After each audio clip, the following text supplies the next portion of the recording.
Selamat datang kembali di penelusuran mendalam kita. Hari ini kita mau bahas sesuatu yang rasanya otomatis banget ya kita lakukan tiap hari, fokus memusatkan perhatian. Betul, hal yang sangat mendasar ya. Iya, tapi pernah nggak sih Anda sadar kalau memaksa diri Anda buat fokus, misalnya pas rapat yang agak ngebosenin atau belajar materi baru yang susah, itu ternyata ada harganya. Harga tersembunyi gitu ya. Betul. Bukan cuma capek biasa, tapi ada konsekuensi lain yang nyata. Ke cara Anda mikir, bahkan cara Anda ngobrol sama orang lain setelahnya. Kita bakal gali ini nih, sumbernya dari bab 1 buku Effortless Attention. Judul babnya Effortful Attention Control. Ditulis oleh Brandon Schmeichel dan Roy Baumeister. Iya, penelitian klasik yang penting banget itu. Nah, fokus kita kali ini, gimana sih usaha keras buat ngendaliin perhatian ini bisa menguras kita secara mental? Bener nggak sih kalau abis fokus berat, kita jadi agak kurang tajam gitu? Atau mungkin jadi sedikit lebih canggung pas interaksi? Yuk kita bedah bareng-bareng. Oke, kita mulai dari ide utamanya dulu ya. Penelitian Schmeichel, Fox, sama Baumeister tahun 2003 itu kan ngajuin hipotesis kalau ngontrol perhatian itu nggak gratis. Iya. Ada semacam biaya energi mental yang mesti kita keluarin. Kedengarannya sih masuk akal ya, tapi maksudnya gimana tuh secara ilmiah? Betul sekali. Ini tuh inti dari apa yang mereka sebut model sumber daya terbatas atau limited resource model buat kontrol diri.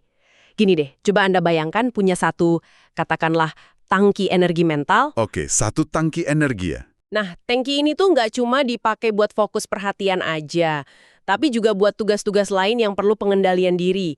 Misalnya nih, nahan emosi pas lagi marah. Atau nolak godaan makan donat pas lagi diet. Iya, iya. Atau pas bikin keputusan sulit. Nah, yang menarik dan ini kuncinya nih. Semua aktivitas pengendalian diri ini termasuk saat Anda maksa buat fokus, itu kayaknya nyedot dari tangki yang sama. Oh, jadi sumbernya satu aja gitu? Iya, sumbernya sama. Jadi kalau Anda udah boros energi buat fokus, ya energi buat nahan diri atau buat mikir yang lain tuh ikut berkurang.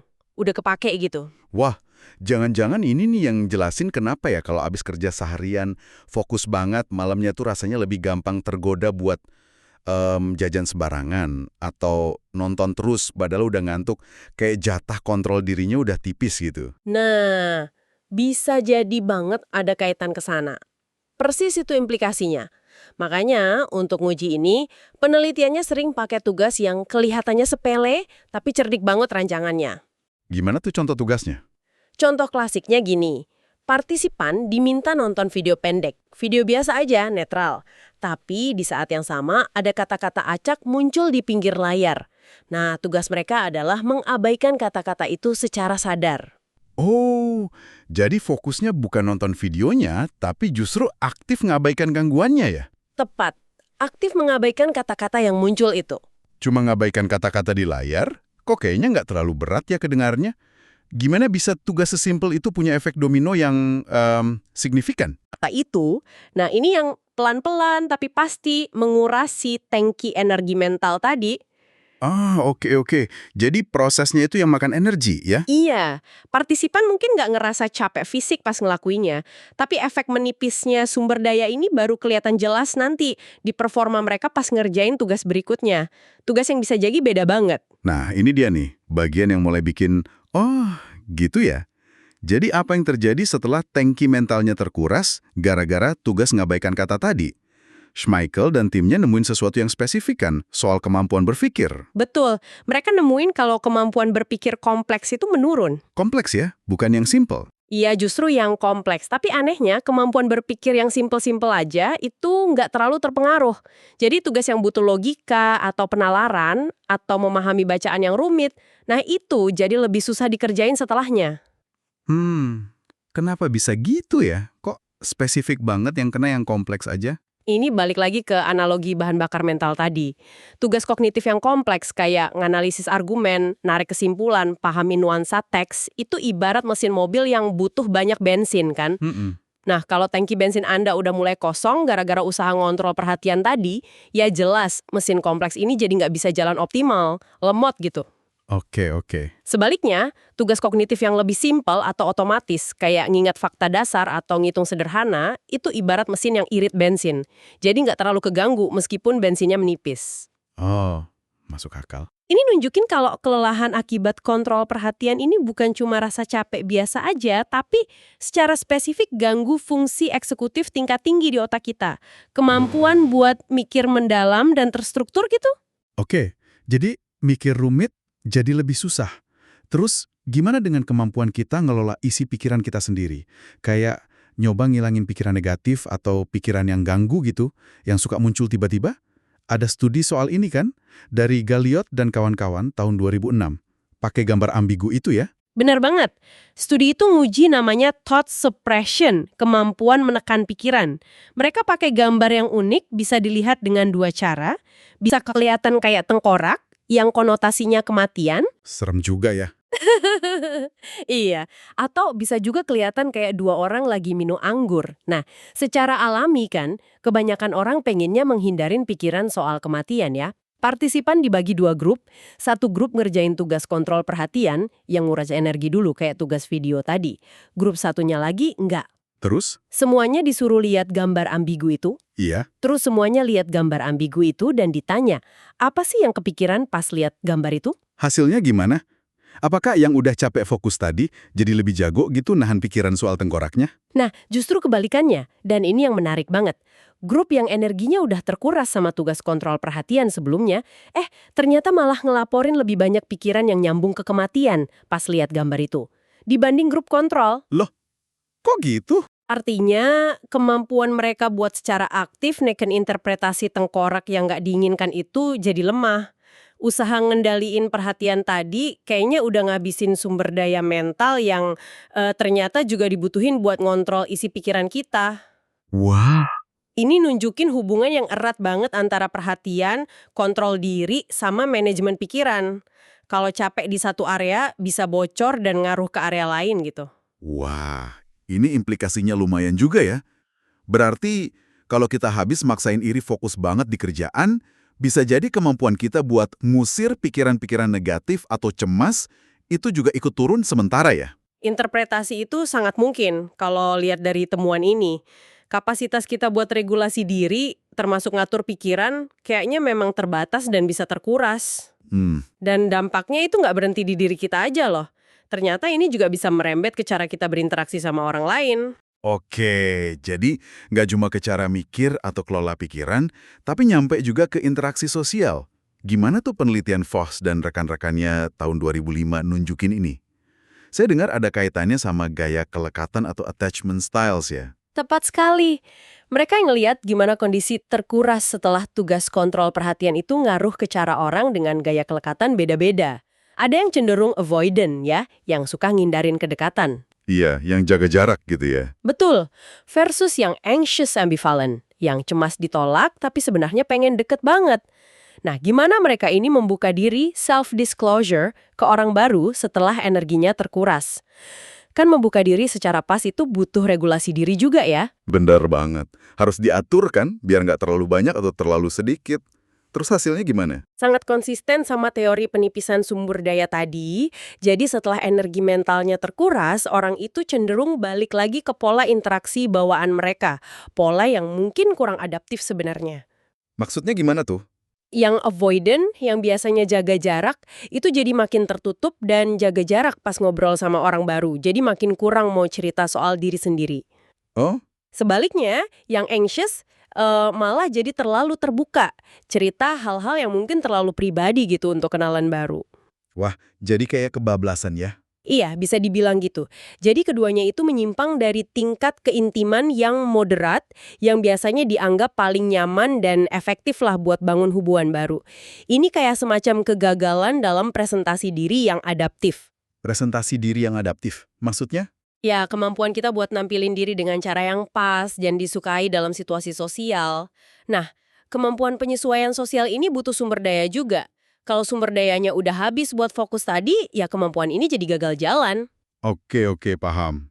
Nah, ada satu lagi temuan dari Voss DK tahun 2005 yang lumayan bikin penasaran nih. Soal narsisme. Katanya, setelah tugas kontrol perhatian, orang jadi cenderung lebih setuju sama pernyataan-pernyataan narsistik. Kayak, kalau saya yang mimpin dunia, pasti jadi lebih baik. Gitu. Apa benar fokus bikin kita jadi narsis sementara? Agak aneh ya kedengarannya. Haha, iya, kedengarannya emang gitu sih. Tapi mungkin interpretasi yang lebih pas itu bukan jadi narsis, ya, tapi lebih ke lagi-lagi soal kegagalan regulasi diri. Oh gitu lagi. Iya, kemampuan kita buat secara aktif ngelola citra diri, biar kelihatan baik, rendah hati, disukai orang, itu kan juga butuh energi mental, kan? Betul-betul. Nah, pas energi itu terkuras, kontrol atas presentasi diri ini jadi melemah.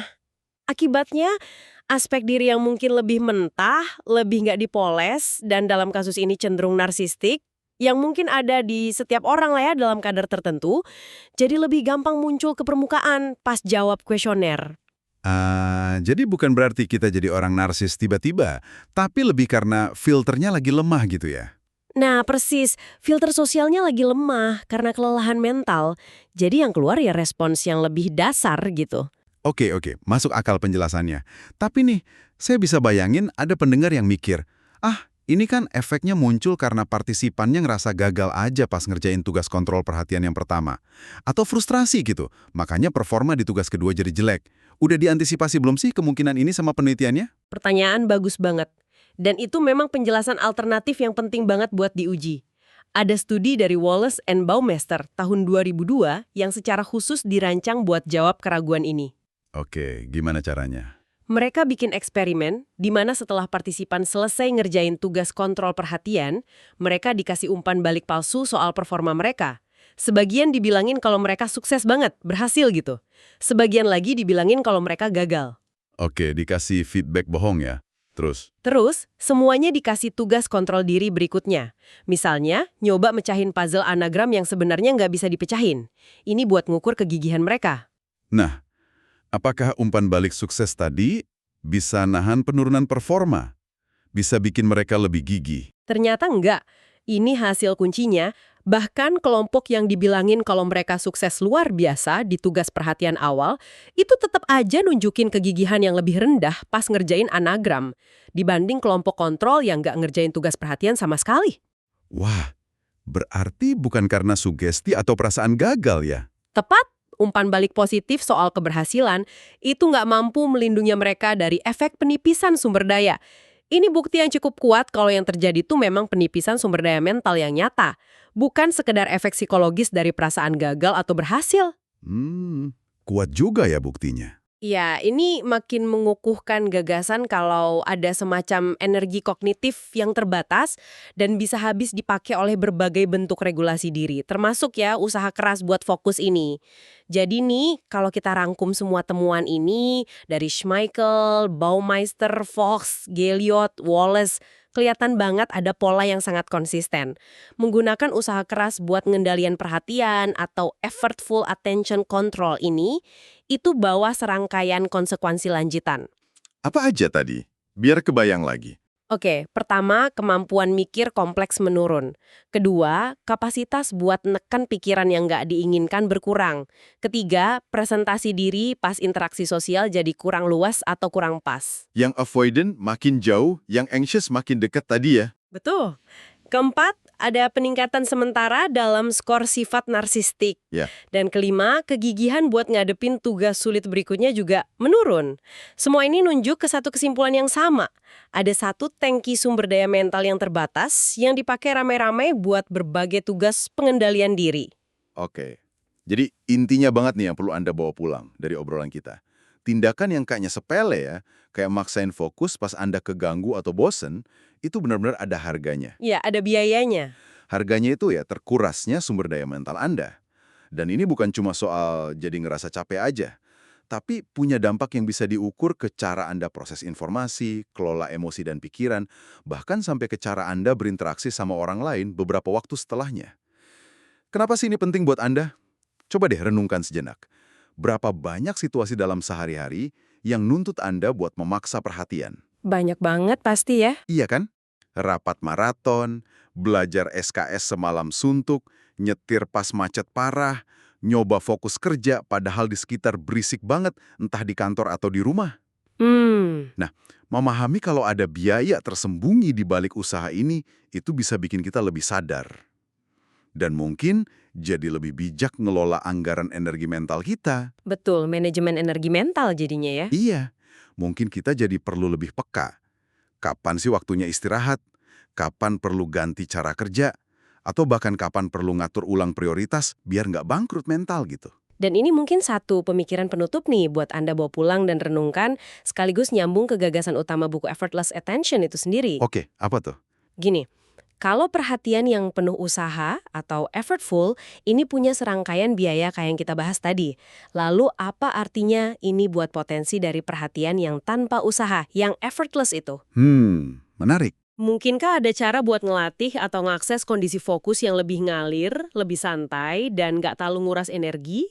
Apakah kondisi perhatian tanpa usaha ini bisa jadi kunci buat performa kognitif dan sosial yang lebih optimal tanpa harus bayar mahal?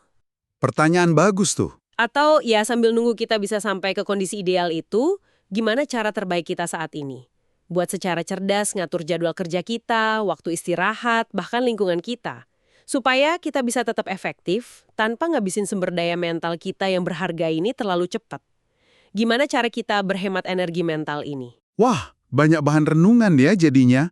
Terima kasih sudah menyimak penelusuran mendalam kita tentang biaya tersembunyi dari perhatian yang penuh usaha berdasarkan riset keren dari Shemelk dan Baumeister. Semoga ada wawasan baru yang memicu refleksi buat Anda tentang gimana Anda mengelola fokus dan energi mental Anda sendiri. Sampai jumpa di kesempatan berikutnya.